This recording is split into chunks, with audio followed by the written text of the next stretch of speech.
Good afternoon. It's Monday and it's about 90 degrees, but here in the trees there's a breeze. So in my Thomas Jefferson report, I would conclude by saying that it's a pretty nice day. So now politically, how is it? Oh, it's like always, it's a mixed bag. You know, Aristotle wrote that the only kind of story that was worth telling was a tragedy, and I think it's because we implicitly appreciate that we spend time in the grand opera that is life and then no more. So we share an affinity to stories that are tragic because we deal with that and we love to hear those stories despite ourselves. And we have one going on. We have the former President of the United States, and we have the Justice Department, which is cowardly, is being dragged to the fight, as I often quote Seneca, who says the fates either lead you to your destiny or drag you to it. And our Justice Department is being dragged to its destiny. Not all of them. I feel that there's a competition. And some of the Justice Department apologists seem to be pushing more now, and I agree with them. This is something that cannot be let alone. It has to happen.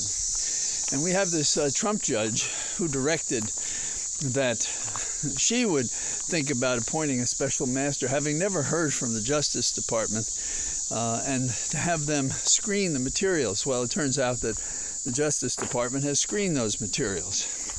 An encouraging sign is that Trump's lawyer is talking to the Justice Department and trying to discourage them from prosecuting. My question is, will they go forward? Can they go forward?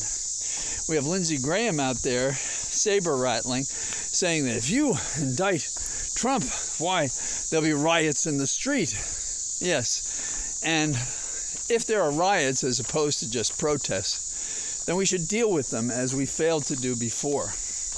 We should be there, we should be present, and we should enforce the law.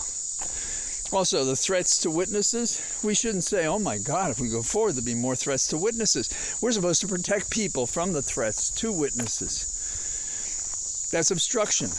And we've seen from the beginning, ever since the Orange Menace walked down the escalator at the Golden Trump Towers, we've known what he is about. Intimidation, threats. He's a minor mob boss, and maybe worse than that. And here he is with documents that literally threaten our national security, and no one knows exactly what he's done with it. And we have a judge talking about delaying, finding out what's going on here. It's a tragedy in motion. It's like you're standing on a cliff, looking down at two converging forces, and you know what's going to happen. And we know what's going to happen because we are going to fight this time. This time we're not going to be silent. We're going to make it happen. And I'm talking about the Justice Department. And if they don't, our nation is lost. It really is. We can't have people like Lindsey Graham, chairman of the Judiciary Committee, going around saying, watch out, there are going to be riots, instead of talking against them and discouraging them and dealing with them, and accepting the fact that this president has done more than any other president in terms of crime and corruption and putting us at risk and serving his own ends to our disadvantage. We can't accept that.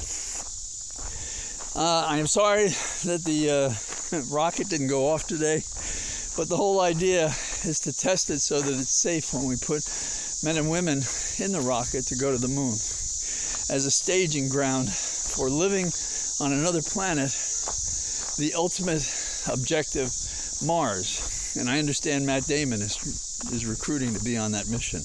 No, he's not, but doesn't it make sense? After he literally ate his own waste products to survive on Mars, shouldn't he go? In the category of danger to our environment, Greenland is losing glaciers, which means the waters of the world are going to increase. And so this is not a time to buy coastline property off the inner bank or outer bank. So they both exist. The other stuff that's interesting is how Serena Williams, after 19 years, she's been playing and winning consistently. And I think she was 17 when she went to her first U.S. Open. And she's won all of these all this time. And now, and this is my happy story for the day, now she's playing in the U.S. Open, and this is her last time competing in tennis. Well, America has had a special privilege to watch her and her sister over the years play tennis, and to do it with the greatest acumen and class. Not that others don't do it, it's quite a sport. My wife is a tennis player, and she's been optimistic about her recovery, so she's bought tennis balls so that she can, hit a few against a wall. And she hasn't done that yet. And the doctors kind of frowned when she said it, because probably the stitches across the middle of her chest, which, by the way, you can't see. So she has, if she decides to go bikini, she's ready. But she is a great sportswoman, my wife, and she just thinks that Serena Williams has done marvelous things in a career, and she stood out in a way that people who don't follow a sport know about her because of how classy and act she is. So I finish with my comments on Serena Williams. I talk about the rocket getting ready to go to the moon, go around it this trip. I think of the people who invest themselves in justice, who care to get it right, because they believe this country is better than what Graham and others would make it. This country struggled hard to find the elements that made it special. That if it's a beacon for freedom, it's because of what we've done to make people equal before the law, to allow them representation, to allow them the freedom to speak, and not always at the risk of being hurt or punished. I'm thinking of McCarthy. I'm thinking of what we see in the Republican Party today. So when Biden tells it like it is and talks about the Republicans and MAGA as fascist, he says semi-fascist. I think it's full-blown fascism. But this is his gentleness. This is against his type, that we can work with anybody and be at peace. But not if we don't have common assumptions. And there's a large block of the Republican Party that is either intimidated by Trump or believe in Trump. This cultish following is compromising America.